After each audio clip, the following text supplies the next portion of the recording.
এখন সমাজের এই অসঙ্গতিগুলো নবী সাল্লাল্লাহু আলাইহি ওয়াসাল্লাম দূর করতে চাইতেন। এই কারণে যুবক বয়সে তিনি হিলফুল ফুজুর তৈরি করেছিলেন। কিন্তু হিলফুল ফুজুর সমাজের পুরো পাপের যে শেকড় এটাকে উপড়ে ফেলতে সক্ষম হয়নি। কারণ একটা সমাজকে সংস্কার করতে হলে, অন্ধকারাচ্ছন্ন একটা সমাজকে আলোকিত করতে হলে মানুষের মস্তিষ্ক প্রসূত জ্ঞান, বিদ্যা, বুদ্ধি যথেষ্ট নয়। প্রয়োজন হচ্ছে আল্লাহ পাকের পক্ষ থেকে ওহীর জ্ঞান। কি প্রয়োজন বলেন? আল্লাহ পাকের পক্ষ থেকে ওহীর জ্ঞান। কিন্তু সেই ওহীর জ্ঞান কিন্তু 40 বছর পর্যন্ত আসেনি। এসেছে 40 বছরে গিয়ে নবী সাল্লাল্লাহু আলাইহি ওয়াসাল্লাম যখন হেরা গুহায় আছেন, তখন তার কাছে আসলো প্রথম সূরা আলাকের 5টি আয়াত। ইকরা বিসমি রাব্বিকাল্লাযী খালাক, তারপর কি খালাকাল ইনসানা মিন আলাক, ইকরা ওয়া রাব্বুকাল আকরাম আল্লাযী আল্লামা বিল কলম আল্লামাল ইনসানা মা লাম ইয়ালাম। আগে একটু এটা অর্থগুলো দেখি। আল্লাহ পাক বলছেন যে সমাজটা আপনি পরিবর্তন করতে যাচ্ছেন, এই সমাজের পরিবর্তন এভাবে হবে না। আগে কি করতে হবে? ইকরা, আগে পড়তে হবে।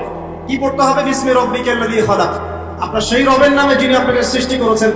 যে জ্ঞান আপনাকে আল্লাহ পর্যন্ত পৌঁছে দিবে, সেই জ্ঞান চর্চা আপনাকে করতে হবে। এটা এক নাম্বার। 2, খালাকাল ইনসানা মিন আলাক, যে আল্লাহ মানুষকে আলাক থেকে সৃষ্টি করেছেন, অর্থাৎ মানুষ এমনি এমনি পৃথিবীতে আসে নাই, তার একজন সৃষ্টিকর্তা আছেন। ইকরা ওয়া রাব্বুকাল আকরাম, আপনি পড়ুন আপনার সেই রবের নামে যিনি মহান, মহিমান্বিত, মহা সম্মানিত। আল্লাযী আল্লামা বিল কলম, যিনি মানুষকে কলম দ্বারা জ্ঞান শিক্ষা দিয়েছেন। পড়ার সাথে লেখার সম্পর্ক আছে। আল্লামাল ইনসান মা লাম ইয়ালাম, মানুষকে সেই জ্ঞান শিক্ষা দিয়েছেন যা মানুষ জানতো না। আল্লাহ পাক আদম আলাইহিস সালামকে সৃষ্টি করেই প্রথমে তাকে সমস্ত নাম শিক্ষা দিয়েছেন। ওয়া আল্লামা আদামাল আসমাআ কুল্লাহা, আল্লাহ পাক বলেন আমি আদমকে সমস্ত নাম শিক্ষা দিয়েছি। তার মানে আদম আলাইহিস সালাম সৃষ্টিগতভাবে জ্ঞানী ছিলেন না, আল্লাহ পাক তাকে জ্ঞান দিয়েছেন। অর্থাৎ আমরা যারা পৃথিবীতে আছি, আমরা সৃষ্টিগতভাবে জ্ঞানী নই, আল্লাহ পাক আমাদেরকে জ্ঞান দিয়েছেন। এবং এই জ্ঞান কিভাবে আসে? ওহীর জ্ঞান, ওহীর মধ্য দিয়ে আসে। আল্লাহ রাব্বুল আলামিন প্রত্যেক যুগে যুগে নবীগণকে পাঠিয়েছেন, রাসূলগণকে পাঠিয়েছেন এবং তাদের উপর ওহী নাযিল করেছেন।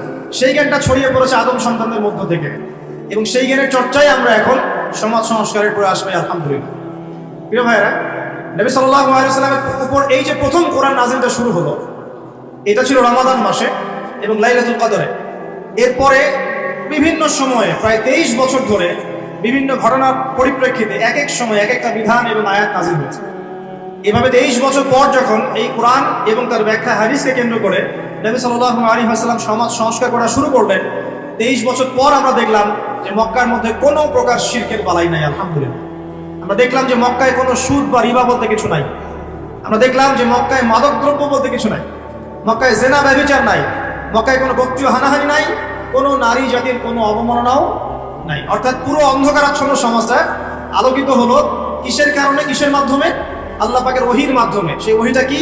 যেটা আমার হাতে দেখছেন, আল কোরআনুল কারীম। আল্লাহ পাকের ওহীটা কি? আল কোরআনুল কারীম, এবং তার ব্যাখ্যায় কি আছে? সুন্নাহ আছে, নাকি সুন্নাহ নাই? কোরআন এবং সুন্নাহ একত্রিত হয়েই তো ওহী। কিছু মানুষ এখন বের হয়েছেন দুঃখজনক, যারা বলেন যে কোরআন মানলেই হবে, হাদিস মানার কোনো প্রয়োজন নাই। এটা একটা ডাহা মিথ্যা কথা এবং এটা একটা ডাহা পথভ্রষ্ট। এখান থেকে বের হওয়ার জন্য আমরা দাওয়াত প্রদান করব, কারণ হাদিস না মানলে আপনি কোরআনও মানতে পারবেন না। কারণ কোরআনে আল্লাহ পাক বলছেন সূরা হাশরের 7 নম্বর আয়াতে, ওয়া মা আতাকুমুর রাসূলু ফাখুযু, রাসূল যা দিয়েছেন তা গ্রহণ করো, ওয়া মা নাহাকুম আনহু ফান্তাহু, রাসূল যা যা থেকে বিরত থাকতে বলেছেন দূরে থাকো। এখন রাসূল যা বলেছেন সেগুলো কি আমরা কোরআনে পাবো না হাদিসে? রাসূল যা থেকে বিরত থাকতে বলেছেন সেগুলো কি আমরা কোরআনে পাবো না হাদিসে? তাহলে কোরআনের এই আয়াতকে মানতে হলে আমাকে হাদিস মানতেই হচ্ছে।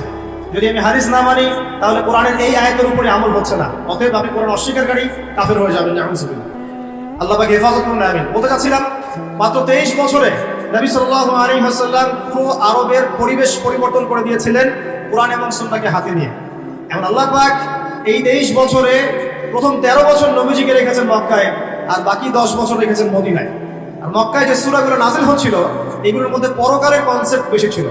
আল্লাহর তাওহীদ, পরকাল, মৃত্যু, হাসর, জান্নাত, জাহান্নাম, মিজান, পুলসিরাত, মানুষের দৃষ্টিভঙ্গি আগে পরিবর্তন করা হচ্ছিল। এই দুনিয়ার জীবনটা সাময়িক এবং এটা চিরস্থায়ী নয়, আমাদেরকে ফিরে যেতে হবে আল্লাহর কাছে। এই দুনিয়ার জীবনটা হচ্ছে একটা কর্মক্ষেত্র মাত্র, ফলাফলের জায়গা এটা নয়। এই কনসেপ্টটা পরিষ্কার করার জন্য আল্লাহ রাব্বুল আলামিন মাক্কি জীবনে কিন্তু খুব বেশি এই সুদের বিধান, জিহাদের বিধান, অন্যান্য যে বিধানগুলো আছে, পর্দার বিধান, এগুলো কিন্তু খুব একটা মক্কায় নাজিল হয়নি, মদিনায় গিয়ে নাজিল হয়েছে। আমার কথা কি বুঝতে পারছেন? আগে মানুষের আকীদাটাকে, মানুষের দর্শনটাকে চেঞ্জ করা হয়েছে। বস্তুবাদী দর্শন থেকে আগে পরকালমুখী দর্শনে মানুষকে নিয়ে আসা হয়েছে, আল্লাহর কাছে আত্মসমর্পণের দর্শনে আনা হয়েছে। এরপর আল্লাহ পাক একটা একটা করে বিধান দিয়েছেন, মানুষ অবনত চিত্তে আত্মসমর্পণ করেছে। অতএব দাওয়াতি কাজ করতে গেলে আগে এইভাবেই কাজ করা উচিত। আগে মানুষকে আল্লাহর দিকে নিয়ে আসতে হবে, তাওহীদের দিকে নিয়ে আসতে হবে, লা ইলাহা ইল্লাল্লাহের দিকে নিয়ে আসতে হবে, মুহাম্মদুর রাসূলুল্লাহর দিকে নিয়ে আসতে হবে। তারপরে আস্তে আস্তে দেখবেন ইনশাআল্লাহ সেই মানুষ নামাজ, রোজা, হজ, যাকাত, পর্দা সবই করবে, করবে না? আল্লাহ পাক এইভাবেই দাওয়াতটা দিতে বলেছেন নবী সাল্লাল্লাহু আলাইহি ওয়াসাল্লাম। এর পরিপ্রেক্ষিতে এক পর্যায়ে সূরা ওয়াকিয়া নাযিল হয়। যে কোনো মাক্কি সূরা আপনি দেখবেন সেখানে হিস্ট্রি পাবেন, পূর্ববর্তী নবীদের ঘটনা পাবেন, আগেকার আম্বিয়া কেরামের ঘটনা পাবেন, জান্নাতের বর্ণনা পাবেন, জাহান্নামের আযাবের বর্ণনা পাবেন, মৃত্যু, পরকাল, মিজান, ফুলসিরাত এগুলোর কথা পাবেন মাক্কি সূরাগুলোর মধ্যে। সূরা ওয়াকিয়ার মধ্যে আল্লাহ পাক এটাই বলেছেন। আমি শেষ থেকে করছি এই কারণে, আল্লাহ পাক বলছেন বিসমিল্লাহির রহমানির রহিম, ফালা উকসিমু বিমাওয়াকি'ন নুজুম। খেয়াল করুন, আল্লাহ পাক বলছেন আমি কসম করছি, আল্লাহ পাক বলছেন আমি কসম করছি নক্ষত্রগুলোর অবস্থান স্থলের। একটু কথাগুলো খুবই উঁচু মানের, উঁচু বালাঘাতের, একটু মনোযোগ দিতে হবে। আল্লাহ পাক বলছেন যে আমি কসম করছি নক্ষত্রগুলোর অবস্থান স্থলের। এটা একটা বিশাল কসম, ইন্নাহু লাকাসামুন লাউ তা'লামুন আযীম। আর আমি এখন যে কসমটা করলাম, এই কসমটা একটা বিশাল বিষয়ের কসম, কিন্তু তোমরা এটা বুঝতে পারছো না। কিভাবে বিশাল বিষয় আগে এটা বোঝেন। নক্ষত্রের অবস্থানগুলো এত সূক্ষ্ম, যদি কখনো আপনি আকাশে তারা দেখে থাকেন এবং অ্যাস্ট্রোনমি সম্পর্কে আপনার কোনো সামান্য ধারণাও থেকে থাকে, আপনি বুঝতে পারবেন যে এই মহাবিশ্বে আমাদের আকাশে যে তারাগুলো দেখা যায়, এই তারাগুলোর অবস্থান খুবই সূক্ষ্ম। এক একটার থেকে এক একটা ডিস্টেন্স যদি 1 ইঞ্চিও কম বেশি হয়ে যায়, এই অভিকর্ষ বল, মহাকর্ষ বলটা কলাপস করবে, এত সূক্ষ্ম। আমরা এখন বলি না যে বিজ্ঞান থেকে মহাবিশ্ব সৃষ্টি হয়েছে, কেউ সৃষ্টি করে না, নাউযুবিল্লাহ। অথচ এই মহাবিশ্বের প্রতিটা গ্রহ, নক্ষত্র, গ্যালাক্সি, সৌরজগৎ, চন্দ্র, সূর্য, পৃথিবী এগুলো এত সূক্ষ্ম গাণিতিক ব্যাখ্যায় আছে, এত সূক্ষ্ম গাণিতিক সূত্র মেনে চলে, যার একটু ডানে বামে গেলেই মহাবিশ্ব কলাপস করবে। শুধু যদি সূর্যটাকে 1 হাত এগিয়ে দেওয়া হয়, তাহলে এই পৃথিবীর অর্ধেকের বেশি জায়গা মরুভূমি হয়ে যাবে। আর যদি এই সূর্যটাকে 1 হাত পিছিয়ে দেওয়া হয়, তাহলে এই পৃথিবীর একটা বড় অংশ বরফের চাদরে ঢেকে যাবে। শুধু যদি চাঁদকে একটু এগিয়ে দেওয়া হয়, পৃথিবীর একটা বড় অংশ সমুদ্রের পানিতে ভেসে যাবে। আর চাঁদকে যদি একটু পিছিয়ে দেওয়া হয়, ভাটা পড়ে যাবে, সাগরের স্রোত পাবেন না আপনি। কথাগুলো বুঝতে হলে আপনাকে অ্যাস্ট্রোনমি জানতে হবে, কিছুটা হলো আপনাকে এগুলো পড়াশোনা করতে হবে। আল্লাহ পাক বলছেন তারাগুলোর অবস্থানের কসম করছি আমি আল্লাহ। আর তোমরা যদি জানতে যে কসমটা কত বিশাল, অর্থাৎ এটা একটা বিশাল মানের কসম, তারাগুলোর অবস্থানের কসম। এখানে কোরআনের আয়াতকে তারার সাথে তুলনা কেন করা হচ্ছে, একটা বিষয় আছে। আপনি যদি তারাগুলোর অবস্থান স্থল মেলাতে পারেন, আপনি পথ খুঁজে পাবেন। মনে করেন পৃথিবীতে কোনো ঘড়ি নাই, সব শেষ, আপনি সমুদ্রে চলাফেরা করছেন, কোন দিক পূর্ব, কোন দিক পশ্চিম, কোনটা উত্তর, কোনটা দক্ষিণ, আপনি বুঝতে পারবেন অনলি তারা দেখে, আর কোনো সুযোগ নাই। আগেকার নাবিকরা এইভাবে তারা দেখে পথ চলতো। একটু রিল্যাক্সে যদি রাতের বেলা তারা দেখতে পারেন, আপনি দেখবেন আপনি খালি চোখেই বুঝতে পারবেন তারাগুলোর মধ্যে একটা গাণিতিক সূত্র আছে। যদি আপনি জ্যামিতি বুঝে থাকেন, এক একটা থেকে একটা ডিস্টেন্স, তার থেকে আরেকটা ডিস্টেন্স দেখবেন সমান। কারোর সাথে ত্রিভুজ আকৃতি, কারোর সাথে চতুর্ভুজের আকৃতি, কারোর সাথে বর্গাকৃতি তারাগুলো আছে, এত সূক্ষ্ম হবে। আল্লাহ পাক এগুলো এমনি এমনি সৃষ্টি করেন নাই। আল্লাহ পাক বলেছেন এই তারাগুলো হিফজন, মানে এগুলো শয়তানকে প্রতিহত করে দেয়। শয়তান যদি উপরে উঠে খবর নেওয়ার জন্য আল্লাহ পাক এরকম উল্কাপিণ্ড নিক্ষেপ করেন তাদের পিছনে। আল্লাহ পাক বলছেন তারাগুলোর অবস্থান স্থিতি তোমাদেরকে পথ দেখাবে, ঠিক যেমন কোরআনের আয়াতগুলো তোমাদেরকে পথ দেখায়। এখানে একটা বিষয় বোঝার চেষ্টা করুন। আপনি যদি তারাগুলোর অবস্থান মেলাতে পারেন, তাহলে যেমন আপনি পথ খুঁজে পাবেন, ঠিক তেমনি আপনি যদি কোরআনের এক আয়াতকে আর এক আয়াতের সাথে মেলাতে পারেন, তাহলে হেদায়েত খুঁজে পাবেন। আমি কি বুঝাতে পারছি? এক তারা আর এক তারার অবস্থান মিলিয়ে যদি আপনি পথ খুঁজতে পারেন, ঠিক একইভাবে কোরআনের একটা আয়াতকে আরেকটা আয়াতের সাথে মেলালে আপনি একটা হেদায়েতের পথ খুঁজে পাবেন। এ কারণে তারাগুলোর সাথে কোরআনের আয়াতকে তুলনা করা হচ্ছে। আল্লাহ পাক বলছেন এই বিশাল কসম করে আমি বলছি কি, আচ্ছা একটা কথা, আল্লাহ পাক কেন কসম করেন?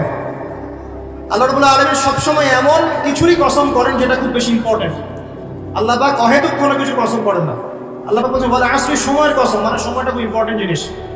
আল্লাহ পাক বলছেন তিন ফলের কসম, 3 ফল গুরুত্বপূর্ণ। জাইতুন ইম্পর্টেন্ট।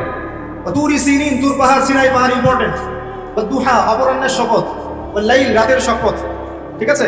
আল্লাহ পাক কোনো ক্ষেত্রে ফালা ওয়া রাব্বুক, তোমার রবের কসম, এটাও বলেছেন, নিজের কসম নিজে করেছেন। তো আল্লাহ পাক নিঃসন্দেহে সেই বিষয়ের কসম করেন যেটা আমাদের কাছে অনেক বেশি ইম্পর্টেন্ট।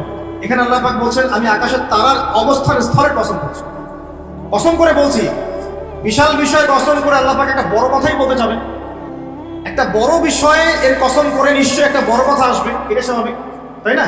আমরা যখন বলি আল্লাহর কসম করে বলছি এটা, আল্লাহর কসম করে বলছি ওইটা, তাহলে আল্লাহর কসম করলে আপনাকে তো একটা বড় কথাই বলতে হবে নাকি? সামান্য একটা বিষয় তো আপনি আল্লাহর কসম করবেন না, করবেন?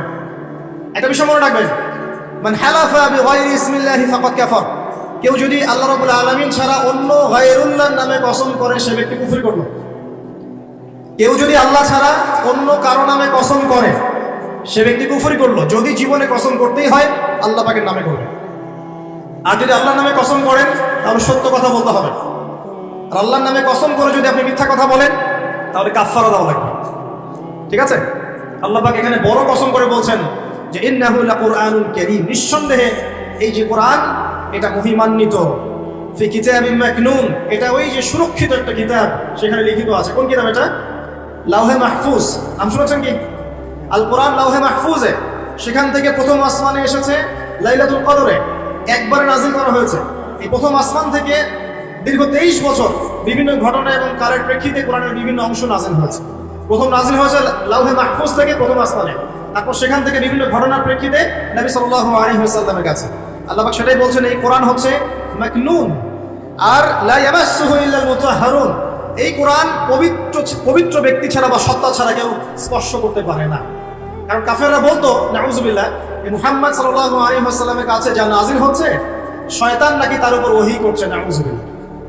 আমার কথা কি বুঝতে পারছেন? আল্লাহ পাক এখানে যুক্তি খণ্ডন করছেন, জি না, শয়তানের পক্ষ থেকে এটা আসে নাই, বরং শয়তান অপবিত্র সত্তা পবিত্র কালাম স্পর্শ করতে পারে না। এখান থেকে একটা মাসালাও আসবে, যখন আপনি কোরআন স্পর্শ করবেন তখন অবশ্যই ওযু করে নেবেন। অনেকে এটা নিয়ে ইখতিলাফ করেন, ওযু না থাকলেও ধরা যায়, বা ছোট নাপাকির ক্ষেত্রে ধরা যায়, বড় নাপাকিতে ধরা যায় না। ওই ইখতিলাফে আমি যাচ্ছি না। আমি ব্যক্তিগতভাবে যা আমল করার চেষ্টা করি, আমার কাছে যেটা বেশি অথেন্টিক মনে হয় সেটা আমি আপনাকে বলছি। ওযু ছাড়া কোরআন স্পর্শ করবেন না। কোরআন তেলাওয়াত করতে হলে, স্টাডি করতে হলে অবশ্যই ওযু করে নিয়ে বসবেন ইনশাআল্লাহ। আল্লাহ পাক বলছেন লা ইয়ামাসসুহু ইল্লাল মুতাহহারুন, পবিত্র সত্তা ছাড়া কোরআন কেউ স্পর্শ করে না। এটা কি? তানজিলুম মির রাব্বিল আলামিন, আল কোরআন তোমার রব মানে মহাবিশ্বের প্রতিপালক আল্লাহর পক্ষ থেকে নাযিল হয়েছে। কোরআন কারো মন গড়া কথা নয়, কোনো অলিক গল্প বা উপন্যাস নয়। কোরআনুল কারীম কোনো জিন শয়তানের পক্ষ থেকে আসে নাই, এটা কোনো নিজের হাতে রচিত কোনো কিতাব নয়। আগেকার তাওরাত, জাবুর, ইনজিল থেকে কপি করা হয়নি, বরং কোরআন রব্বুল আলামিনের পক্ষ থেকে কি হয়েছে? নাজিল হয়েছে। আল্লাহ পাক বলেন আফা বিহাদাল হাদিসি আনতুম মুদহিনুন, তোমরা কি এই যে হাদিস, কোরআনকে এখানে হাদিস বলা হচ্ছে, হাদিস মানে কিন্তু বাণী, কোরআনকে বলা হচ্ছে এই বাণী বা এই হাদিসকে কি তোমরা এড়িয়ে যাচ্ছ? আল্লাহ পাক বলেন ওয়া তাজআলুনা রিজকাকুম আন্নাকুম তুকাযযিবুন, এই কথাটা ভালো করে শুনুন। আল্লাহ পাক বলেন কোরআনকে অস্বীকার করাই কি তোমরা তোমাদের রিজিক বানিয়ে নিয়েছো? আজকের বিশ্বে যত মানুষ রিজিক পাচ্ছে বেশিরভাগ কোরআন অস্বীকার করে রিজিক পাচ্ছে। বুঝতে পারছেন না? মনে হয় কোরআন এবং তার সাথে বিরোধিতা করে মানুষ রিজিক কামাই করছে না? মানুষ সুদের মধ্যে রিজিক পাচ্ছে, কোরআনকে পাশ কাটিয়ে যাচ্ছে। মানুষ ঘুষের মধ্যে রিজিক নিচ্ছে, কোরআন পাশ কাটিয়ে যাচ্ছে। মানুষ দুর্নীতি করে রিজিক নিচ্ছে, কোরআন পাশ কাটিয়ে যাচ্ছে। কোনো ক্ষেত্রে ইসলামের বিরোধিতা করাটাকেই রিজিক বানিয়ে নিয়েছে মানুষ, তাই নাই? কত মানুষ বই লিখছে ইসলামের বিরুদ্ধে, টকশো করছে ইসলামের বিরুদ্ধে, বক্তব্য দিচ্ছে ইসলামের বিরুদ্ধে, সংগঠন চালাচ্ছে ইসলামের বিরুদ্ধে। মানে আল্লাহ পাক বলছেন তোমরা কি কোরআনের বিরোধিতা করাটাকেই রিজিক বানিয়েছো? কত চমৎকার কথা, তাই না? বাস্তবে তাই হচ্ছে না? বাস্তবে এটাই হচ্ছে। খুব কম সংখ্যক মানুষ বাদ দিয়ে বেশিরভাগ তার বিরোধিতা করেই রিজিক অর্জন করার চেষ্টা করছে। আল্লাহ পাক আমাদেরকে বোঝার তৌফিক দান করুন, আমিন। আল্লাহ পাক বলেন ফালাউলা ইযা বালাগাতিল হুলকুম, কতদিন করবে এভাবে, কতদিন চলবে এভাবে? ফালাউলা ইযা বালাগাতিল হুলকুম, ওই কথা স্মরণ করো যখন তোমাদের প্রাণ জানটা চলে আসবে হুলকুমে। হুলকুম কোনটা? যেখান থেকে আপনি হা আইন এগুলো উচ্চারণ করেন, তাই না? নাকি ওস্তাদরা আছেন না এখানে? এটা হুলকুম। বাই দ্য ওয়ে, এখন অবশ্য একটা যুগ চলছে, এখন শায়েখ হতে কোরআন তেলাওয়াত করা শেখা লাগে না, এমনি মানুষ শায়েখ হয়ে যেতে পারে, এটা আলাদা বিষয়। তবে কোরআন বিশুদ্ধ করে তেলাওয়াত করা শিখতে হবে, তবে না? হুলকুম থেকে যে অক্ষরগুলো আসে আমরা তো জানি। আল্লাহ পাক বলছেন তোমাদের প্রাণ যখন হুলকুমে চলে আসবে সেই সময় তোমরা বুঝতে পারবে। কি বুঝবে? ওয়া আনতুম হিনা ইযা তানজুরুন, তোমরা তখন ফেলফেল করে তাকিয়ে থাকে না মানুষ? কেউ যখন মারা যাচ্ছে আপনার সামনে, কারো কিছু করার আছে? আশপাশের মানুষ ফেলফেল করে তাকিয়ে থাকে না? কিচ্ছু করার নাই। ওয়া নাহনু আকরাবু ইলাইহি মিনকুম ওয়ালাকিন লা তুবসিরুন। আল্লাহ পাক বলেন ওই সময় আমি তোমাদের চেয়ে ওই মাইয়াতের বেশি কাছে থাকি। ওই সময় তোমাদের চাইতে আমি আল্লাহ ওই ব্যক্তির বেশি কাছে থাকি। ফালাউলা ইন কুনতুম গায়রা মাদিনিন, তোমরা কি আমার কর্তৃত্বের অধীনে নাও? তারজিউনাহা ইন কুনতুম সাদিকিন, যদি এখন ক্ষমতা থাকে যে আল্লাহ যে কোরআন যে ইসলামকে অস্বীকার করলা, এখন ক্ষমতা থাকলে সেই প্রাণটাকে ফিরাই দাও দেখি। আল্লাহর কথা কি বুঝতে পারছেন? আল্লাহ পাক বলছেন তোমরা কি কোরআন এর বিরোধিতা করাটাকে রিজিক বানিয়েছো? করতে থাকো, কিন্তু যখন তোমাদের প্রাণ কণ্ঠাগত হবে তখন তোমরা ফেল করে তাকিয়ে থাকবে, কিছুই করতে পারবে না। ওই সময় আমি আল্লাহ ওই ব্যক্তির কাছে থাকি তোমাদের চাইতে, আর তোমরা যদি আমার কর্তৃত্বের বাইরেই থাকো তাহলে ওর জানটাকে ফিরাই নিয়ে আসো দেখি। কথা বলে কি বুঝতে পারছেন? আমি আসলে কোরআন অনুবাদ করতেও পারছি না এবং ব্যাখ্যা করতে পারছি না, আমার অপারগতা। আমি এখন এই বয়সে এসে ফিল করি যে আমি আসলে ইসলামের মনে হয় 5 থেকে 10% জ্ঞান অর্জন করতে পারি না। আমার কাছে এটাই ফিল, আমি যত বেশি জ্ঞান অর্জনের সাগরে ডুব দিয়েছি বা দিচ্ছি, আমার কাছে এটাই মনে হচ্ছে যে আমি এখন পর্যন্ত 10% জ্ঞান অর্জন করতে পারি নাই, এখনো ডুবি দিতে পারি নাই। মণিমুক্ত আহরণ করে কিভাবে আপনাদের সামনে উপস্থাপন করবো এটা আমার জানা নেই, তবে আমি আমার জায়গায় চেষ্টা করছি। আর কোরআন এত উচ্চ মানের একটা কিতাব যেটার ব্যাখ্যা করার আমাদের পক্ষে আসলে পসিবল না। কোরআন ব্যাখ্যা করা বা এর আয়াতের যে মর্ম সেটা আপনাকে বুঝিয়ে দেয়া আসলে আমার পক্ষে পসিবল না। আমি মনে করি না এটা কারো পক্ষেই পসিবল, আমি মনে করি না এটা কারো পক্ষেই পসিবল। কোরআনের এক্সাক্ট মিনিংটা, এক্সাক্ট বালাগাত এবং বুঝটাকে আপনার কলিজায় ঢুকাই দিবে, এটা আমার মনে হয় না কারো পক্ষে পসিবল। একজন ব্যক্তি তার পক্ষে সম্ভব ছিল, তিনি ছিলেন আমাদের প্রিয় নবী মুহাম্মদ রাসূলুল্লাহ সাল্লাল্লাহু আলাইহি ওয়াসাল্লাম, এবং তার সাহাবায়ে কেরাম রাদিয়াল্লাহু আনহুম যা শিখেছেন যদি তাদেরকেও পেতাম তাহলে হয়তো কিছু আমরা অ্যাচিভ করতে পারতাম, তারপরে জেনারেশনকে যদি পেতাম তাও কিছু অ্যাচিভ করতে পারতাম। এখন 1400 বছর পরে এসে এই কিতাব নিয়ে আমরা স্টাডি করছি, আর আমরা যারা এখন বেঁচে আছি আমাদের মধ্যে কি সেই নূর আর মারিফত আছে যা নবী এবং সাহাবীদের যুগে ছিল? তাহলে কিভাবে আমি আপনাকে কোরআনের পুরো অথেন্টিসিটি এবং এই ইন্টারপ্রিটেশন আপনাকে বোঝাবো কিভাবে? আসলে আমার পক্ষে সম্ভব না, চেষ্টা করছি, শুধু অনুবাদ করে শোনাতে পারছি, আমি ব্যাখ্যা আপনার সামনে করতে পারছি না। আল্লাহ পাক মাফ করুন। আল্লাহ পাক শেষে গিয়ে বলছেন যে কোরআন বিরোধিতা করাটাকেই কি তোমরা রিজিক বানিয়ে নিয়েছো? জেনে রেখো, যদি কোরআনের বিরোধিতা করতে থাকো একদিন তোমাদের মৃত্যু আসবেই। যেদিন আসবে সেদিন কণ্ঠ নালীর কাছে চলে আসবে তোমাদের প্রাণ। ওই দিন আশপাশে বহু মানুষ থাকলেও কেউ তোমাদের কোনো উপকার করতে পারবে না, সবাই ফেল করে তাকিয়ে থাকবে। তোমার নিয়ন্ত্রণ আমার হাতে থাকবে, এবং যদি ক্ষমতা থাকে আর তোমরা যদি আমার কর্তৃত্বের বাইরেই থেকে থাকো তাহলে ওই আত্মাটাকে ফেরত দিয়ে দেখিও, সেদিন ধরে তোমাদের ক্ষমতা থাকে। আমরা কি পারবো? অতএব আমাদের উচিত হবে কি? আল কোরআনের সামনে কি করা? আত্মসমর্পণ করা, নত হওয়া। এখন নত হওয়া মানে কি সেটা আমি 6টা সেন্টেন্সে বলছি আপনাকে। আল কোরআনের সামনে আত্মসমর্পণ করা বা নত হওয়ার মানেটা কি এটা আমি আপনাকে 6টা সেন্টেন্সে ব্যাখ্যা করছি। 1 নাম্বার, আমরা যারা বেঁচে আছি উম্মতে মুহাম্মাদি, আমাদের প্রত্যেকের উচিত হবে আল কোরআন আগে বিশুদ্ধ করে তেলাওয়াত করতে শেখা। এটা আমাদের প্রথম কাজ, শিখবো ইনশাআল্লাহ। আল্লাহ পাক তৌফিক ইনায়াত করুন। এটা হচ্ছে ইসলামের পড়াশোনার একদম বেসিক প্রাইমারি স্টেজ। কোরআন তেলাওয়াত করা শেখাটা হচ্ছে দিনের পড়াশোনার একদম বেসিক স্টেজ। এরপরে আসে কোরআনের অনুবাদ শেখার ব্যাপার, কোরআনের আরবি ব্যাকরণ শেখার ব্যাপার, নাহু সরফ শেখার ব্যাপার, বালাগাত শিখতে হয়, তারপরে হাদিস আছে, তারপরে আপনার যে আকীদা আছে, ফিকহের বইগুলো আছে, উসুলের বইগুলো আছে, তারপরে আস্তে আস্তে বড় বড় কিতাবগুলো আপনাকে পড়তে হয়। তো এই যে সিলেবাসটা আপনার সামনে আছে, এই সিলেবাসটা কভার করার প্রথম স্টেজটা কি? আগে আপনাকে আল কোরআন বিশুদ্ধ করে তেলাওয়াত শিখতে হবে। নবী সাল্লাল্লাহু আলাইহি ওয়াসাল্লাম বলেছেন, খায়রুকুম মান তাআল্লামা আল কোরআন ওয়া আল্লামা, তোমাদের মধ্যে সেই ব্যক্তি শ্রেষ্ঠ, উত্তম যে ব্যক্তি নিজে আল কোরআন শেখে অন্যকে শেখায়। নবী সাল্লাল্লাহু আলাইহি ওয়াসাল্লাম একটা হাদিসে বলেছেন, আল্লাযী ইয়াকরাউল কোরআন ওয়া হুয়া মাহিরুন বিহি, যে ব্যক্তি কোরআন তেলাওয়াত করে এবং তার উপর দক্ষ হয়, মাহির হয়, মা'আস সাফরাতিল কিরামিন বাররা, সেই ব্যক্তি পরকালে সম্মানিত ফেরেশতাদের সাথে হাসর করবে ইনশাআল্লাহ। ওয়াল্লাযী ইয়াকরাউল কোরআন, এবং যে ব্যক্তি কোরআন তেলাওয়াত করে ওয়া ইয়াতাআতাউ ফি, এবং কোরআন তেলাওয়াত করতে গিয়ে আটকে যায়, তাতা করে মানে আটকে যায়, জিহ্বায় আসে না, ওয়া হুয়া আলাইহি শাক, তার উপরে এটা কঠিন হয়ে যায়, তারপরেও সে চেষ্টা করে, ফালাহু আজরান, তার জন্য ডাবল পুরস্কার আছে। নবী সাল্লাল্লাহু আলাইহি ওয়াসাল্লাম বলেন, মান ক্বারা হারফাম মিন কিতাবিল্লাহি ফালাহু হাসানা, কেউ যদি কোরআনের একটা হরফও তেলাওয়াত করে তার জন্য হাসানা বা নেকি থাকবে। আল হাসানাতু কা'আশরি আমসালিহা, আর একটা হাসানা 10 দিয়ে গুণ করা হবে, মানে একটা হরফ তেলাওয়াত করে 10 নেকি পাবেন ইনশাআল্লাহ। বা লা আকুলু আলিফ লাম মিম হারফুন, নবীজি বলেন আমি বলছি না যে আলিফ লাম মিম তিনটা মিলে একটা হরফ। নবীজি বলেন বাল আকুলু আলিফুন হারফুন ওয়া লামুন হারফ ওয়া মিমুন হারফুন, আমি বলছি আলিফ একটা হরফ, লাম একটা হরফ, মিম আরেকটা হরফ। একটু বলে দেই আপনাকে, আল কোরআনের মধ্যে 600টা পৃষ্ঠা আছে। কয়টা? 600 পৃষ্ঠাকে 30 পারায় ভাগ করা হয়েছে, মানে প্রত্যেক 20 পৃষ্ঠায় একটা করে পারা শেষ হবে, প্রত্যেক 20 পৃষ্ঠায় একটা পারা শেষ হবে। কোরআনের একটা পৃষ্ঠা খুলে দেখবেন যে এখানে মোটামুটিভাবে 15টা লাইন থাকবে, প্রত্যেকটা লাইনে গড়ে এভারেজ 9টা থেকে 10টা করে শব্দ থাকে। এই হিসেবে কোরআনের একটা পৃষ্ঠার মধ্যে আপনি 135 থেকে 140টা শব্দ পাবেন। এখন এটাকে 600 দিয়ে গুণ করলে আপনি দেখবেন এখানে 77,800টার মতো শব্দ আছে, প্রায় অ্যাপ্রক্সিমেটলি নিয়ার অ্যাবাউট 78,000 ওয়ার্ডস এই কোরআনের মধ্যে আছে। আর মজার বিষয় হচ্ছে এই 78,000 শব্দগুলো সবগুলোই কিন্তু নতুন নতুন শব্দ নয়, বরং এই শব্দগুলো বের হয়েছে মাত্র 4 থেকে 4,500 শব্দ থেকে। 4 থেকে 4,500 শব্দ, এর অর্থ, এর গ্রামার যদি বুঝতে পারেন ইনশাআল্লাহ আপনি 100% কোরআন বুঝতে পারবেন। কোরআনকে আল্লাহ বলেন ওয়ালাকাদ ইয়াসসারনাল কুরআনা লিযিকরি ফাহাল মিন মুদ্দাকির, আমি আল কোরআনকে বোঝার জন্য সহজ করে দিয়েছি, কেউ কি আছো উপদেশ গ্রহণ করবে? আল্লাহ পাক একই সূরার মধ্যে 4 বার বলেছেন, সূরা কমার আয়াত নাম্বার 17, 22, 32, 40। তো প্রথম কাজ প্রিয় ভাইরা, এখন যদি আপনি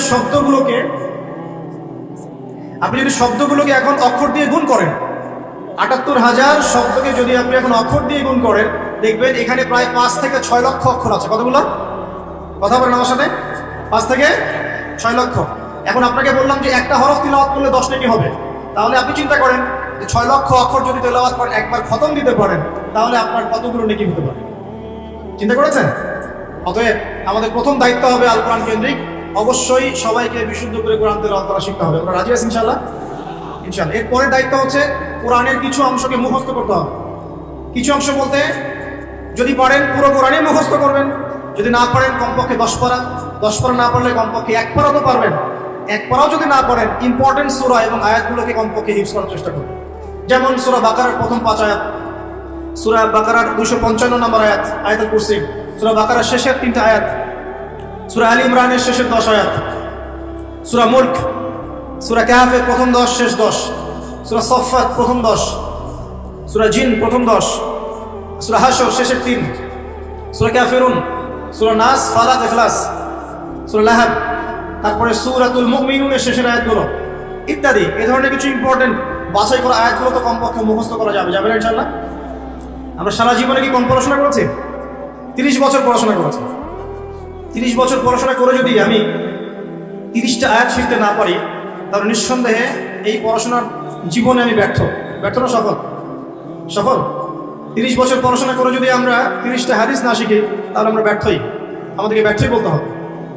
আমরা যদি এতদিন পড়াশোনা করেও ইসলামের বেসিক বিষয়গুলো না শিখি, আমরা ব্যর্থ না? অবশ্যই ব্যর্থ। আল্লাহ পাক আমাদেরকে শেখার তৌফিক দান করুন। এরপরে সামনে যাই। হিফজ করলে কি হবে? যারা এরকম করে হিফজ করতে পারবে, আমল করতে পারবে, হাসরের মাঠে আল্লাহ রাব্বুল আলামিন ওই বান্দাদেরকে উদ্দেশ্য করে বলবেন, ইকরা ওয়ারজাক, তুমি পড়ো এবং উপরের দিকে উঠতে থাকো। ওয়ারাতিল কামা কুনতা তুরাতিল ফিদ দুনিয়া, তুমি দুনিয়াতে যেমন করে তেলাওয়াত করতে, এখন সেভাবে তেলাওয়াত করতে থাকো। তোমার শেষ মঞ্জিল হবে সেখানে, যেখানে তুমি পড়া শেষ করবে। কোরআন তেলাওয়াত করতে করতে আপনি যেখানে থামবেন, জান্নাতের সেই স্তরে আপনাকে রাখা হবে ইনশাআল্লাহ। তাহলে কোরআনের হাফেজ হওয়ার প্রয়োজন আছে না? এছাড়াও হাফেজে কোরআনরা কিন্তু সুপারিশও করবে, তার পরিবার বর্গের অনেকের জন্য সুপারিশ করবে ইনশাআল্লাহ। যারা কবিরা গুনাহগার হয়েছে, আল্লাহ পাক তাদের সুপারিশ কবুল করে ইনশাআল্লাহ ওই ব্যক্তিদেরকেও জান্নাতে দিয়ে দিবেন ইনশাআল্লাহ। আল্লাহ পাকের কাছে আমরা দোয়া করি যেন আমরাও কোরআনে হাফেজ হতে পারি, আমরা যদি নাও পারি আমাদের সন্তানদেরকে যেন হাফেজ বানাতে পারি ইনশাআল্লাহ। বারবার একটা কথা বলি প্রত্যেকটা মাহফিলে গিয়ে, যে আল কোরআনের আলো ঘরে ঘরে জ্বলবে না যতক্ষণ পর্যন্ত ঘরে ঘরে কোরআনওয়ালা মানুষ তৈরি হবে না। প্রত্যেকটা ঘরে আমাদের অন্তত একটা করে কোরআনওয়ালা মানুষ লাগবে, তো লাগবে না? একটা করে কোরআনওয়ালা মানুষ তো লাগবে কমসে কম। আল্লাহ পাক আমাদের সন্তানদেরকে কোরআনওয়ালা মানুষ হিসেবে মানুষ করার তৌফিক দান করুন, আমিন। আমি বলছি না আপনারা ডক্টর ইঞ্জিনিয়ার হবেন না, জেনারেল পড়াশোনা ছেড়ে দিবেন, এগুলো বলছি না। এই পড়াশোনা ছেড়ে দিলে আপনি কোরআন সুন্নাহকে হাতে নিয়ে বিশ্বকে চ্যালেঞ্জ করতে পারবেন না। এই পড়াশোনা দরকার আছে, কিন্তু আপনার ভিত্তিটা হতে হবে কোরআন সুন্নাহ কেন্দ্রিক। পারা যাবে না ইনশাআল্লাহ? আল্লাহ তৌফিক দান করুন, আমিন। 3 নাম্বার হচ্ছে কোরআনের আদেশগুলো আমাদের মেনে চলার চেষ্টা করতে হবে। 4 নাম্বার কোরআনের যে নিষেধগুলো আছে এগুলো বর্জন করতে হবে। 5 নাম্বার কোরআনের দাওয়াত মানুষের কাছে পৌঁছাতে হবে। যতজন আপনার দাওয়াতে ভালো পথে ফিরে আসবে, সবার নেকি ইনশাআল্লাহ আপনি পাবেন ইনশাআল্লাহ। এবং 6 নাম্বার কোরআনের কিছু বিধান আছে, বিধান এগুলোকে পাশ কাটিয়ে যাওয়া যাবে না, এগুলোকে বাস্তবায়ন করার চেষ্টা করতে হবে। আল্লাহ পাক তৌফিক দান করুন। এই 6টা কাজ যখন একত্রিত হবে, তখন এই যে আল্লাহ পাক নাজিল করলেন কোরআন, বিশাল কসম করে নাজিল করেছি, এর হকটা আদায় হবে। এবং যেভাবে আইয়ামে জাহিলিয়াতের সেই যুগটা পরিবর্তন হয়েছিল, ইনশাআল্লাহ এই যুগের জাহিলিয়াতও পরিবর্তন হবে ইনশাআল্লাহ। আমি আইয়ামে জাহিলিয়াতের যে পাপগুলোর কথা বলেছিলাম মনে আছে তো? সেগুলো এই যুগে নাই?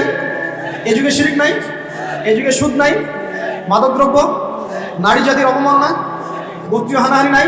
তার মানে আমরাও তো জাহিলিয়াতে আছি নাকি? নিঃসন্দেহে আমরাও জাহিলিয়াতের মধ্যেই আছি। যদি আমরা কোরআন এবং সুন্নাহ কেন্দ্রিক নবীর মতো করে মেহনত করতে পারি সাল্লাল্লাহু আলাইহি ওয়াসাল্লাম, তাহলে তিনি যেভাবে পরিবর্তন করেছিলেন ইনশাআল্লাহ আমরাও করতে পারবো ইনশাআল্লাহ। আমরা যদি নাও পারি আমাদের পরবর্তী জেনারেশন পারবে ইনশাআল্লাহ। তারা যদি না পারে তার পরের জেনারেশন পারবে ইনশাআল্লাহ। যে পারবে না বা চেষ্টা করবে না আল্লাহ পাক তাদেরকে সরিয়ে দিবেন। আল্লাহ পাক সরিয়ে দিবেন। আল্লাহ পাক বলেন, ইন তানসুরুল্লাহ ইয়ানসুরকুম, তোমরা যদি আল্লাহর দ্বীনকে সাহায্য করো তবেই আল্লাহ পাক তোমাদেরকে সাহায্য করবেন। ওয়া ইউসাব্বিত আকদামাকুম, তোমাদের পা দৃঢ় রাখবেন। ওয়া ইন তাতাওয়াল্লাউ, আর তোমরা যদি মুখ ফিরিয়ে নাও, ইস্তাবদিল কওমান গায়রাকুম, আল্লাহ পাক তোমাদেরকে সরিয়ে দিয়ে নতুন কওমকে নিয়ে আসবে। সুম্মা লা ইয়াকুনু আমসালাকুম, তারা তোমাদের মতো অপদার্থ হবে। এটা আল্লাহ পাকের সুন্নাত।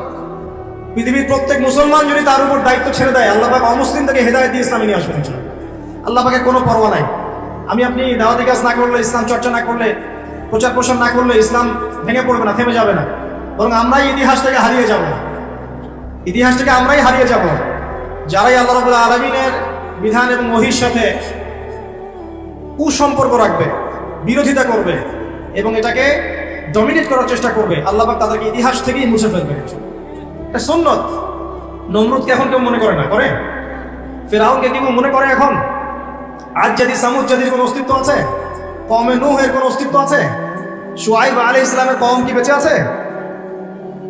তারপর ঈসা আলাইহিস সালামকে যারা ওই যে ক্রুশে লটকাতে চেয়েছিল ওরা কি কেউ টিকে আছে? মুসা আলাইহিস সালামের সাথে যারা বিরোধিতা করেছিল ঠিক আছে কেউ? কেউ নাই।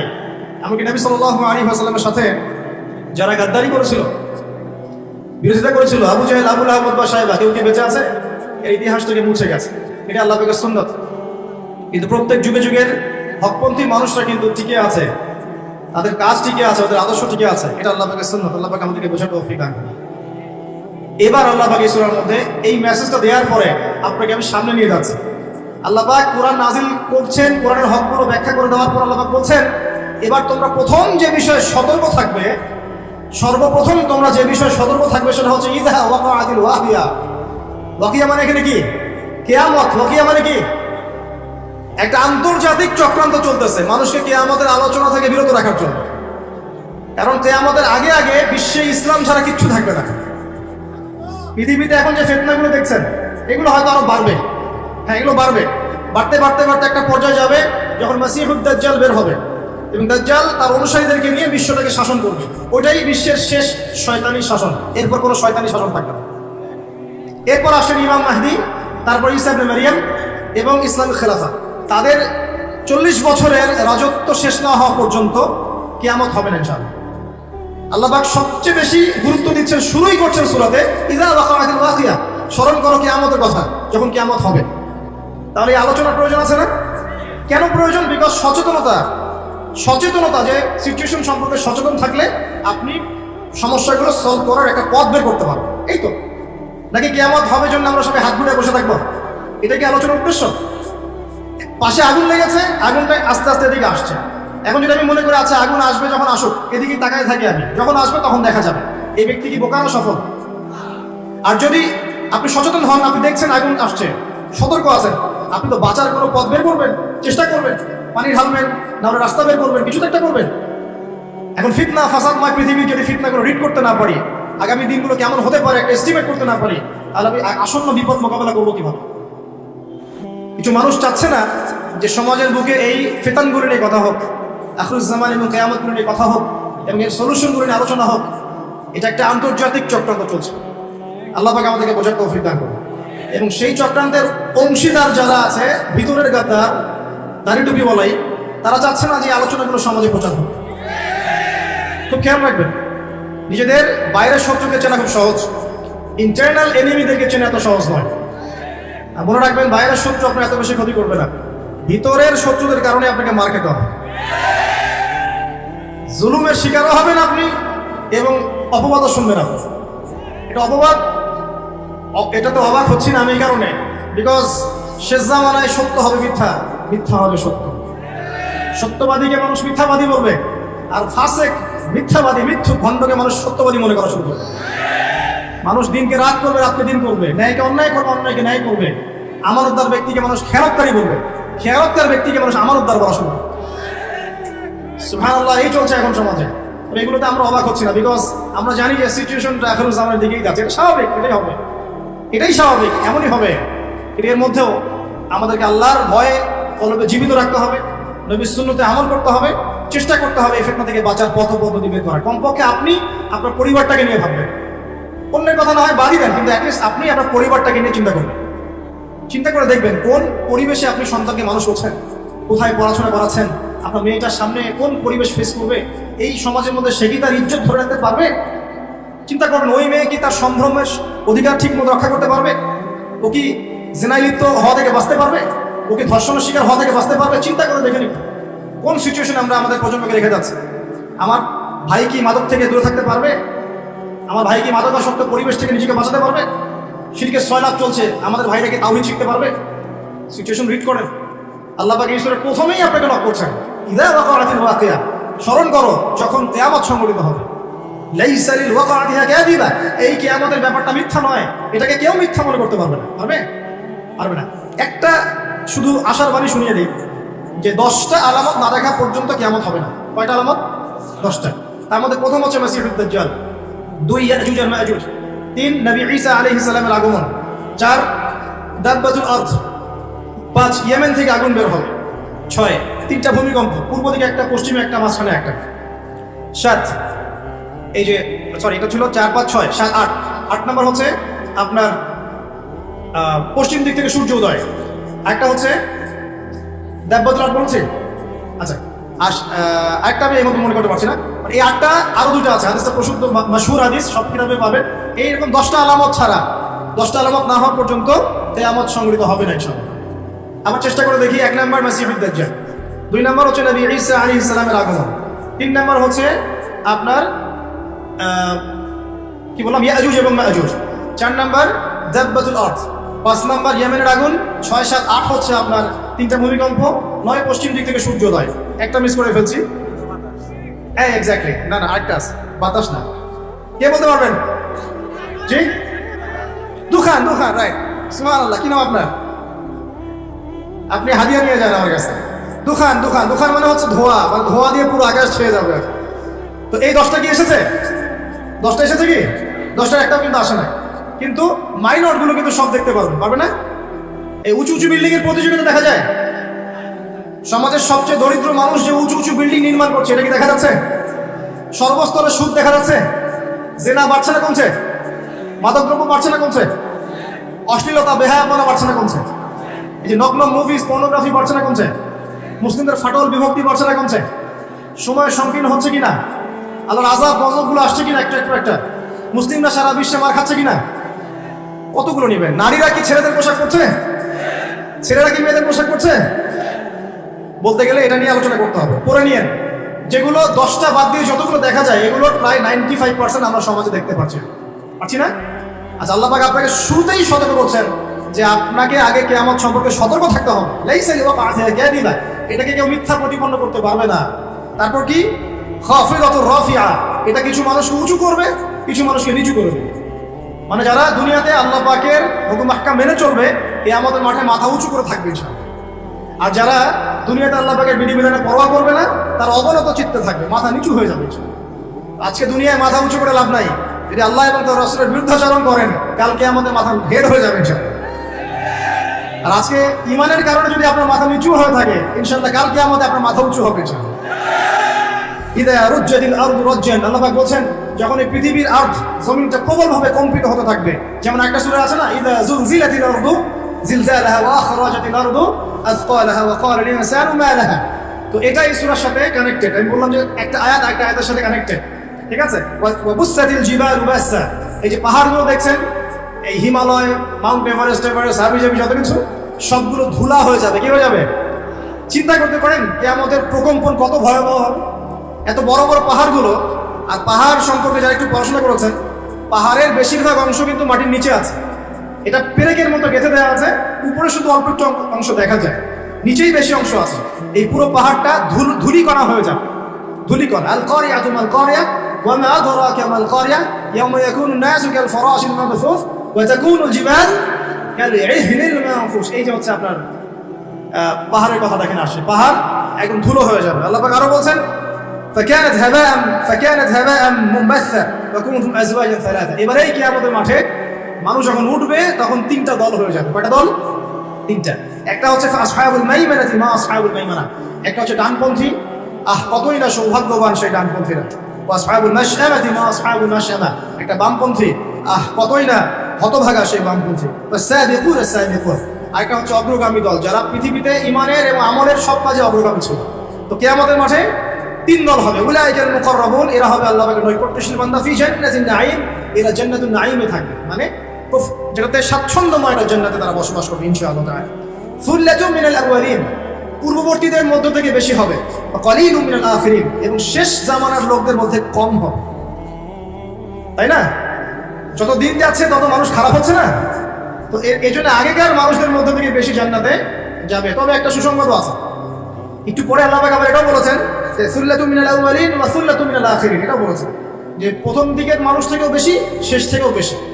এখন যারা আমরা শেষের দিকে আছি, যারা ফিতনা ফাসাদময় পরিবেশে আছে, তাদের জন্য নবী সাল্লাল্লাহু আলাইহি ওয়াসাল্লাম বলেছেন যে তোমরা যদি এরকম ফিতনা ফাসাদময় পরিবেশেও ঈমান ধরে রাখতে পারো তাহলে 50 জন সাহাবীর সমান নেকি পাবে।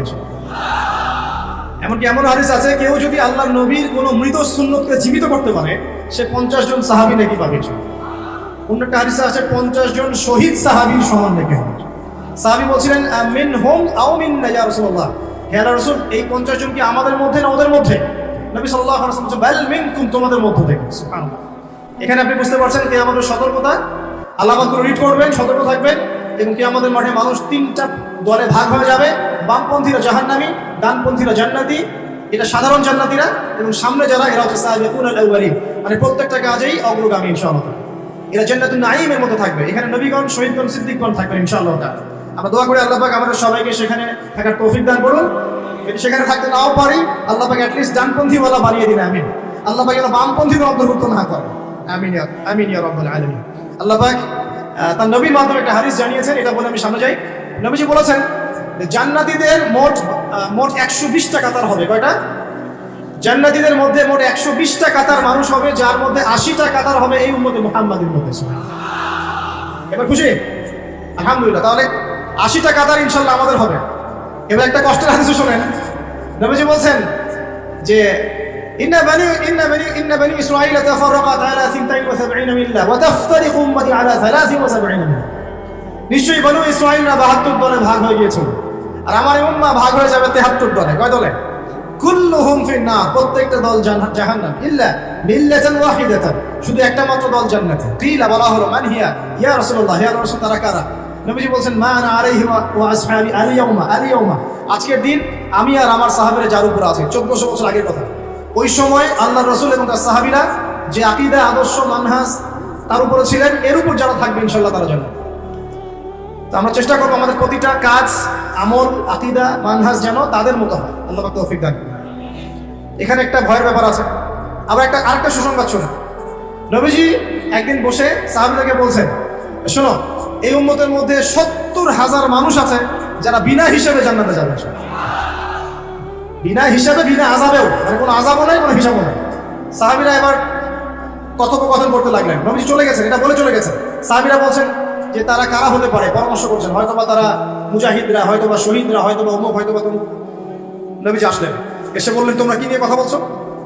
সাহাবীরা বলছেন আমরা ডিসকাস করছিলাম যে ওই 70,000 কারা হতে পারে।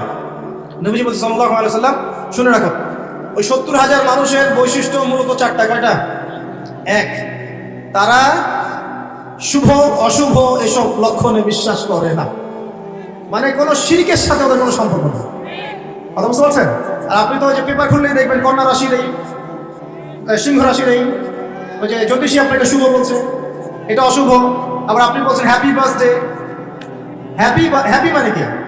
শুভ। হ্যাপি বার্থডে মানে শুভ জন্মদিন। তো আপনার ওই দিনটাতে শুভ হয়ে যাবে, কে গ্যারান্টি দিয়েছে?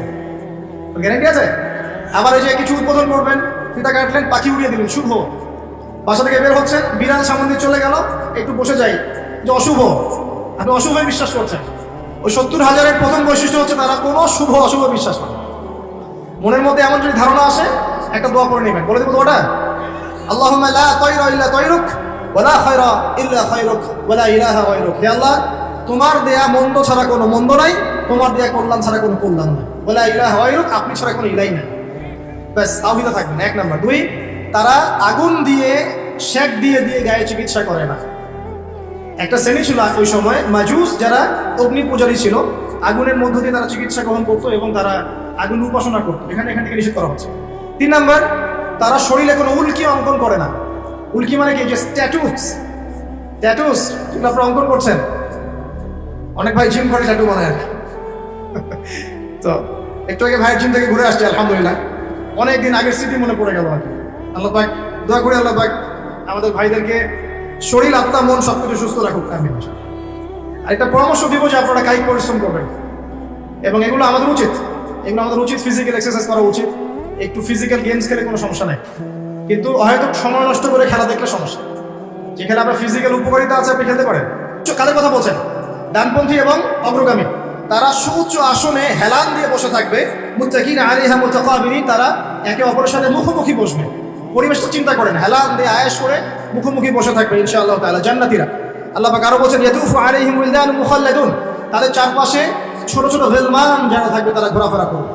জান্নাতে এমন গিলমান থাকবে, গিলমান খাদেম, ছোট ছোট বাচ্চা যাদের চেহারা হবে মণিমুক্তার মতো, এরা চারপাশে ঘুরতে থাকবে। কি নিয়ে ঘুরবে? বিআকওয়াবি ওয়া বারিক, এই যে কাপ, গ্লাস, জগ, ওকে কাসিম মিন মাইন, এবং পান পাত্র, সুরা, যে মাদক আল্লাহ পাক আপনার জন্য হারাম করেছেন দুনিয়ায়, জান্নাতে ইনশাআল্লাহ স্পেশাল আপনি ড্রিঙ্কস পান করতে পারবেন, এবং সেটা খেলে কোনো মাদকতাও আসবে না ইনশাআল্লাহ তাআলা। কোনো শরীরে কোনো ক্ষতিও হবে না, বরং উপকার হবে ইনশাআল্লাহ। লা ইউসাদ্দাউনা আনহা ওয়া লা ইউনজাফুন, এটা আপনার মস্তিষ্ক বিকৃতিও করবে না ইনশাআল্লাহ, এবং ইনশাআল্লাহ আপনার শারীরিক কোনো ক্ষতিও করবে না। আরও থাকবে ফিহা ফাকিহাতুন ওয়া ফাকিহাতুন মিম্মা ইয়াতাখায়্যারুন, আপনি যে ফল চান, যেটা আপনার ইখতিয়ার, যে ফল আপনি পছন্দ করেন, সেই ফল আল্লাহ রাব্বুল আলামিন আপনাকে দিবেন। ওয়া লাহমি তায়রিন মিম্মা ইয়াশতাহুন, এবং পাখির গোশত আল্লাহ পাক আপনাকে খাওয়াবেন ইনশাআল্লাহ। এই পাখি সম্পর্কে এই তাফসীরের মধ্যে আসছে, আমি সব তাফসীর বলার সময় পাচ্ছি না। এই পাখিগুলোর কাঁধ হবে উটের কাঁধের মতো উঁচু, এবং এরা ডানা মেলে উড়ে বেড়াবে। যদি আপনি চান, আপনি সেটা খেতে পারবেন ইনশাআল্লাহ। আর যে ফলের কথা আসছে, যে কোনো ফল তো থাকবেই, স্পেশালি আপনাকে খাওয়ানো হবে আনার, কুল অর্থাৎ বড়ই, কলার কথা আসছে, ঠিক আছে, আঙ্গুর, এগুলো থাকবে। এখানে বড়ইয়ের কথা আসছে একটা হাদিসে, যে একটা বড়ইয়ের স্বাদ হবে 72 রকম, একটা বড়ইয়ের কালার, রং হবে 72টা রঙের, যে রংগুলো একটা থেকে আরেকটা ডিফারেন্ট, সেপারেট করা যাবে। সুবহানাল্লাহ, চিন্তা করেন। একটা হাদিসে আসছে জান্নাতের যে মাটিটা উর্বর, স্বর্ণের উর্বর, গাছ যেটা, সেটার কাণ্ডগুলো স্বর্ণের, গাছের ছায়াটা এত লম্বা, 100 বছর যদি কেউ দৌড়ায় ছায়া শেষ করতে পারবে না। এবং এই মাটিতে যদি আপনি গাছ লাগাতে চান, দুনিয়া থেকে লাগাতে পারবেন ইনশাআল্লাহ। খালি বলতে হবে সুবহানাল্লাহ, আলহামদুলিল্লাহ, ওয়া লা ইলাহা ইল্লাল্লাহ, আল্লাহু আকবার, আর বলতে হবে সুবহানাল্লাহি ওয়া বিহামদিহি সুবহানাল্লাহিল আযীম। আপনার জান্নাতে গাছ অটোমেটিক লাগাতে থাকবে ইনশাআল্লাহ। আমরা কি ওইখানে মালিক হতে চাই? আল্লাহ পাক আমাদেরকে জান্নাতের মালিক হওয়ার তৌফিক দান করুন। এগুলো জান্নাতের নিয়ামত, আসলে বলে শেষ করতে পারবো না। আল্লাহ পাক বলেন জাযাম বিমা, আল্লাহ পাক বলেন ওয়া হুরুন ঈন। এইবার যুবকরা শুনেন, ওয়া হুরুন ঈন, এবং এগুলোর সাথে থাকবে ডাগর চোখের হুর। ডাগর চোখ মানে চোখগুলো হবে অত্যন্ত সাদা এবং বড় বড়, মণিগুলো হচ্ছে কালো কুচকুচে। আল্লাহ পাক তাদেরকে স্পেশালি সৃষ্টি করেছেন হুরুন ঈন, যাদের কারো যদি পরনের আঁচলটার কোনা পৃথিবীতে নামিয়ে দেওয়া হতো, সারা পৃথিবী আলো আর সুগন্ধি দিয়ে ভরে যেত। আপনার স্ত্রী হবেন তারা ইনশাআল্লাহ, এবং আপনার স্ত্রীরাও যদি ভালো কাজ করেন, সৎ কাজ করেন, তাহলে স্বামী স্ত্রী দুজনেই জান্নাতে থাকতে পারবেন ইনশাআল্লাহ। 2 ধরনের নারী জান্নাতে দেওয়া হবে মুমিন পুরুষদের জন্য। আপনার স্ত্রী, এবং তার সৌন্দর্য অন্য হুরদের চেয়ে বেশি হবে অবশ্যই, এবং সবার বয়স হবে সেম এজ, 33 বছর, 30 থেকে 33। এখন যদি স্ত্রী একটু কালো হয়, দেখতে একটু অসুন্দর হয়, কষ্ট নিয়েন না, জান্নাতে ঢোকানোর সাথে সাথেই সুন্দর হয়ে যাবে, ঠিক আছে? এবং এত সুন্দরই হবে যে আপনি অন্যদিকে তাকানোর কোনো ফুরসতই পাবেন না। এবং এছাড়াও এক্সট্রা হুর আল্লাহ পাক আপনাকে দিবেন। এমনি সাধারণ জান্নাতির জন্যও 2টা করে স্ত্রী থাকবে ইনশাআল্লাহ। আর আল্লাহর পথে শহীদ যারা হবে, কয়টা স্ত্রী বলতে পারবেন? 72টা। কয়টা? আমি বলবো এতগুলো দিয়ে কি করবেন? আরে ভাই, জীবনটা তো অনন্তকালে, 30 বছর 60 বছরের জীবনেই তো আমাদের লাগতেছে 4 জন। নাকি? আর এত অনন্তকালের জীবন, কোটি কোটি বছর, কোনো মৃত্যু নাই, এতদিন কি করবো? এই জন্য বেশি বেশি। এখানে মেয়েদের একটা প্রশ্ন থাকে, তাহলে আমাদের জন্য কি? অবশ্যই আপনাদের জন্য স্বামীদের সৌন্দর্য এত বেশি হবে যে আপনি সেই স্বামী ছাড়া অন্যদিকে যেতেও চাবেন। আরো প্রশ্ন আছে, যদি একজন স্ত্রীর একাধিক স্বামী থাকে তাহলে কি হবে? সর্বশেষ যে স্বামীর সাথে সে সংসার করেছে, সেই স্বামী যদি সৎ হয় এবং স্ত্রী যদি সৎ হয়, এই স্বামীর সাথে সে থাকবে জান্নাতে। একজন সাহাবী হুযায়ফা রাদিয়াল্লাহু আনহু ইন্তেকালের সময় তার স্ত্রীকে বলছেন, আমার পরে আর বিয়ে করবো না, যদি আমার সাথে জান্নাতে থাকতে চাও তাহলে আমার পরে আর বিয়ে করো না। একজন সাহাবী মুআবিয়া রাদিয়াল্লাহু আনহু, তিনি আবু দারদা রাদিয়াল্লাহু আনহুর স্ত্রীকে প্রস্তাব দিয়েছিলেন তার ইন্তেকালের পর। তো আবু দারদা রাদিয়াল্লাহু আনহুর স্ত্রী অস্বীকার করছেন, রিফিউজ করলেন, না আমি বিয়ের প্রস্তাবে রাজি হই না, আমি আবু দারদার সাথে জান্নাতে থাকতে চাই। প্রিয় ভাইরা, পরিবারগুলোকে জান্নাতি বানাতে হবে না? অতএব স্ত্রী, সন্তান, আহাল, পরিবার, আত্মীয় স্বজন সবাইকে নিয়ে দিনটা চর্চা করবো ইনশাআল্লাহ। আমরা যেন সবাই জান্নাতে থাকতে পারি, আল্লাহ পাক সেই তৌফিক আমাদের সবাইকে দান করুন, আমিন। আল্লাহ পাক আরো বলছেন, জাযাআন বিমা কানু ইয়ামালুন, এই জাযা কেন? দুনিয়াতে তারা যে আমল করেছিল, এই আমলের কারণে তাদেরকে জাযা দেওয়া হচ্ছে। লা ইয়াসমাউনা ফিহা লাগওয়ান ওয়ালা তা'সীম, জান্নাতে তারা কোনো রকম অসার আজে বাজে কথাও শুনবে না, কোনো গালিগালাজ কিচ্ছু শুনবে না। এই দুনিয়ায় আপনি আজে বাজে কথা, গীবত, তহমত, অপবাদ, সমালোচনা শুনছেন না? জান্নাতে এরকম কোনো কথাবার্তাও কেউ বলবে ইনশাআল্লাহ। ইল্লা কিলান সালামান সালামান, শুধু সবাই একটাই কথা বলবে, সালাম সালাম, শান্তি এবং শান্তি, যেখানে আল্লাহ পাক স্বয়ং আমাদেরকে সালাম দিবে ইনশাআল্লাহ। ওখানে একটা কথা বলতে ভুলে গেছে, হুরুন ঈনরা কিন্তু গানও শোনাবে, এবং তারা এমন গান শোনাবে যে গান পৃথিবীর কোনো মানুষ কখনো শোনাবে। ঠিক আছে? তাদের একটা বর্ণনা আসছে, তাদের সৃষ্টিটা আল্লাহ পাক এত উন্নত করেছেন যে বাহির থেকে তাদের যে আপনি মানে বডি, তার যে কালার, চামড়া থেকে শুরু করে মজ্জি, হাড্ডি, বাইরে থেকে সব দেখা যাবে, এত উঁচু স্তরের সৃষ্টি। প্রিয় ভাইরা, এখন যদি দুনিয়াতে জেনা থেকে বাঁচতে পারেন, ইনশাআল্লাহ হুর অপেক্ষা করছে। আর দুনিয়াতে যে ফ্রি মিক্সিং এ যাবেন আর দুনিয়ার এই নগ্ন হুর পরের পিছনে দৌড়ালে আর ওই হুর পাওয়া হবে না। কথা কি বুঝতে পারছেন? দুনিয়াতে ফ্রি মিক্সিং এ যায় না, জেনায় যায় না, হারাম রিলেশনশিপে যায় না, ব্যভিচার করেন না, পরকীয়া করেন না, ইনশাআল্লাহ আপনার জন্য আল্লাহ পাক স্পেশাল সৃষ্টি রেখে দিয়েছেন ইনশাআল্লাহ। আল্লাহ রাব্বুল আলামিন তো আমাদেরকে ক্ষমা করার জন্য এতটাই ব্যাকুল যে সামান্য একটা ইস্যুতে আল্লাহ পাক ক্ষমা করে দিতে পারে। আপনারা কিফিরের ঘটনা জানেন? সুবহানাল্লাহ, একজন ব্যক্তি ছিলেন বনু ইসরাঈলের, ইয়াং যুবক আমাদের মতো। সে প্রত্যেক রাতে একজন করে সুন্দরী নারী নিয়ে থাকতো, প্রত্যেক রাতে একজন। টাকা পয়সাও ছিল প্রচুর, প্রতি রাতে একটা করে মেয়ে লাগে, কিফল। এখন একদিন এরকম চলতে চলতে চলতে মেয়ে নিয়ে রাত কাটায় এবং মদ খায়, রাত কাটায় মদ খায়। করতে করতে এক রাতে এক মেয়েকে নিয়ে আসছে 60 দিনার দিয়ে। কত দিনার? 60 দিনার। 60 দিনার দিয়ে কিন্তু প্রায় আমার মনে হয় এটা 30 লাখ টাকার মতো হতে পারে, আমার ধারণা, আর কি আরো বেশি হতে পারে। একটা মেয়ে নিয়ে আসছে, সেই মেয়ের সাথে যখন সে সেক্সুয়াল সম্পর্ক করতে যাবে, সেই মেয়ে কান্নাকাটি করছে। সে মেয়ে বলছে, আমি আসলে সতী সাথী নারী, আমি খারাপ মেয়ে না, আজকে অভাবের তাড়নায় বাধ্য হয়ে আমাকে যে আসতে হয়েছে, এই জন্য আমি কান্নাকাটি করছি। কিফিলের মনের মধ্যে দয়া হলো, সে মেয়েটাকে ছেড়ে দিল, বললো যাও তুমি চলে যাও, এবং তার যে 60টা দিনার সেটা ফেরত না নিয়ে সেই মেয়েকে দিয়ে বললো, এই টাকা দিয়ে কিছু করে সংসার চালাও। ওই রাতে কিফিল মারা যায়। এই ব্যক্তির জানাজা কে পড়াবে, কে লাশ কবরে দিবে, কেউ আগ্রহী না। খারাপ মানুষের কাছে কেউ যেতে চায়? তো জানে আল্লাহ রাব্বুল আলামিন জানেন যে মানুষ তাকে খারাপ বলবে। সকালবেলা যখন তার ঘরের সামনে যাওয়া হলো, দেখা গেল কি জানেন, তার দরজার মধ্যে আল্লাহ রাব্বুল আলামিন তার কুদরত দিয়ে লিখিয়ে দিয়েছেন, ইন্নাল্লাহা ক্বাদ গাফারা লিল কিফলি, আল্লাহ রাব্বুল আলামিন কিফলকে মাফ করে দিয়েছেন। আল্লাহ পাক ক্ষমা করতে সামান্য একটা ইস্যু যথেষ্ট। আল্লাহ পাকে ক্ষমা পাওয়ার জন্য একটা সামান্য ইস্যু যথেষ্ট। একজন মহিলা একটা বিড়ালকে একজন মহিলা একটা কুকুরকে পানি পান করিয়েছিল। এই ব্যভিচারী নারী একটা কুকুরকে পানি পান করানোর বদৌলতে জান্নাতে চলে গেছে।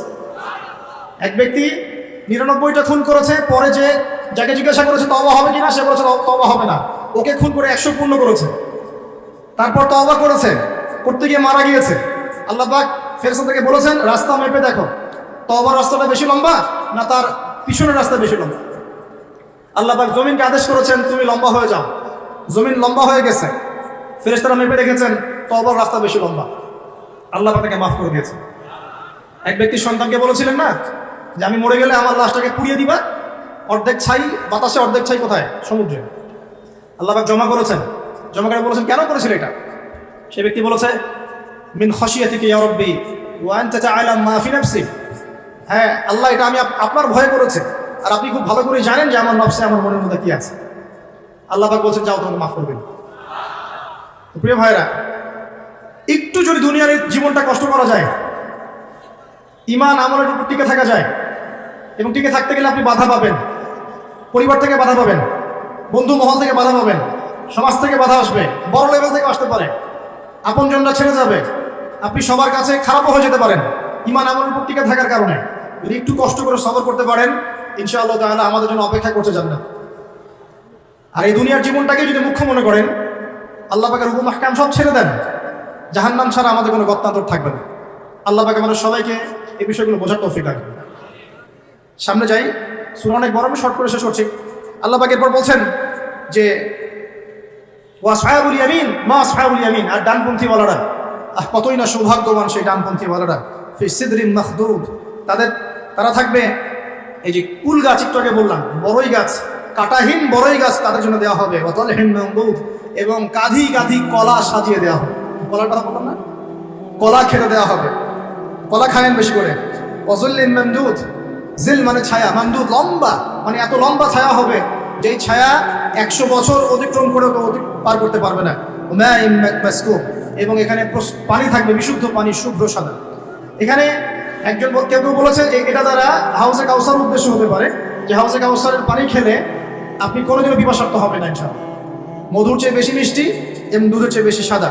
ও ফাকিহাতিন কাসীরা, এবং অনেক অনেক রকম ফাকিহা বা ফল ফলাদি থাকবে। লা মাকতুআতিন ওয়ালা মামনুআ, এগুলোকে নিষেধ করা হবে না, এবং সাপ্লাইটা বন্ধ করে দেওয়া হবে, কন্টিনিউয়াসলি সাপ্লাই আসতে থাকবে, কেউ বারণ করবে না ইনশাআল্লাহ। ও ফুরুশিন মারফুআ, এবং সুউচ্চ বিছানা আপনাকে দেওয়া হবে। ফরাশ, ফুরুশ বহু বচন, আপনাকে দেওয়া হবে কি? সুউচ্চ বিছানা। ইন্না আনশানাহুন্না ইনশাআ, এবং হুরুন ঈন দেওয়া হবে, যে হুরদেরকে আল্লাহ পাক স্পেশালি সৃষ্টি করেছেন, স্পেশাল ক্রিয়েচার আল্লাহ পাক।